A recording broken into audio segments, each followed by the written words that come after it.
My next guest grew up on a farm in the breadbasket of Central California.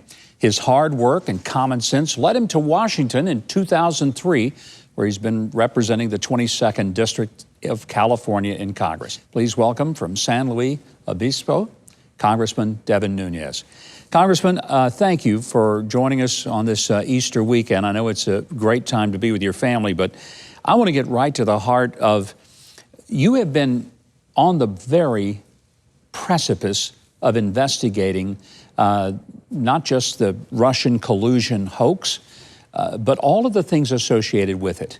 Tell me, what is it that Americans need to know that you've discovered in those investigations? I would say that the American people need to know this. They need to know that this was 2.5 years of investigative work by very few people that were trying to get to the truth about what really happened with Russia. Did the Trump campaign really collude with Vladimir Putin? So after a couple months, and we weren't seeing any intelligence that led us to believe that there was any involvement between Trump and Vladimir Putin, you can imagine that we became very suspect. And then leaks began. So leaks of highly sensitive classified information began to leak out. And they leaked and tried to go after a 3-star general that was the former head of the Defense Intelligence Agency, and somehow compare that the head of our Defense Intelligence Agency, who had been retired just for a year, was somehow now a Russian asset. So it got to the point of absurdity. And we kept asking, where's the evidence? Where's the collusion? Where's the Russians? And when they didn't have any after several months, that was when we all became very suspect. After about a year, we said, look, we don't see any collusion between the Trump campaign and Russians, but what we did find is we found collusion between the Democrats and the Russians. If the Democrats spent $9 million between the DNC and the Hillary campaign, they created a completely invented narrative through the dossier that was put together by a political operative, and that was used to surveil a presidential campaign.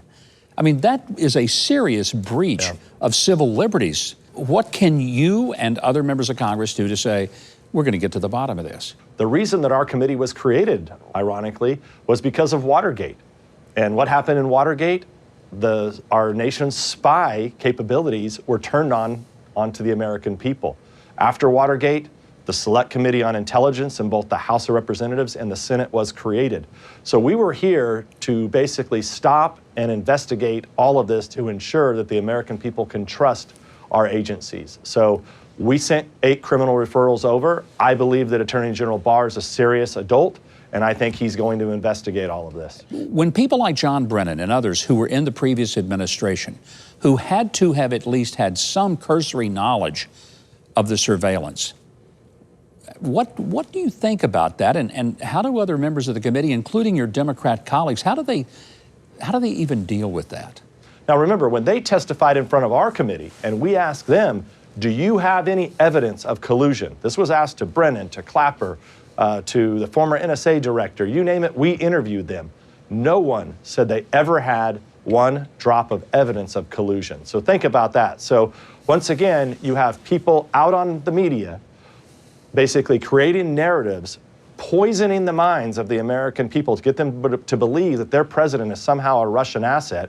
It's wrong, it should have never been done, and that's why these people have to be held accountable. I guess I just don't understand why guys like Adam Schiff, who is now the chairman of that committee, Eric Swalwell, and others continue to say, oh, there was collusion, all right. They pretend, they make up things, like they say they have more than circumstantial evidence. Now, there's no such thing as more than circumstantial evidence. That doesn't make sense. There's either circumstantial evidence or direct evidence. It's another example of how they play word games and create word puzzles to try to basically create narratives to put out there for the American people and the media to follow, and it's just false and fake. You did something that I just stood up and applauded. You filed lawsuits against Twitter and McClatchy News. Tell us about those lawsuits. Well, the Twitter lawsuit is very important because about a year ago or so, they shadow banned me and other conservatives. So what that means is people could not see my tweets.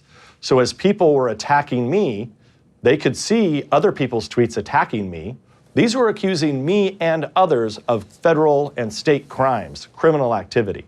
So what we're saying is, look, Twitter, right now you have a special deal, and we're challenging that special deal. You're no different than any major news organization because you're editing the content. So you're responsible. If someone defames me or slanders or libels me, you're responsible. And so that's the Twitter case in a nutshell, Governor.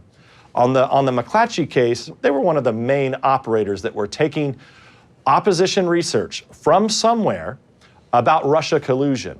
So these are the people who McClatchy claimed that the NRA was somehow involved, and they went to, and they dirtied up this lawyer who said this lawyer, Cleta Mitchell, was somehow involved, and she was the go-between between Russia and the Trump campaign and the National Rifle Association.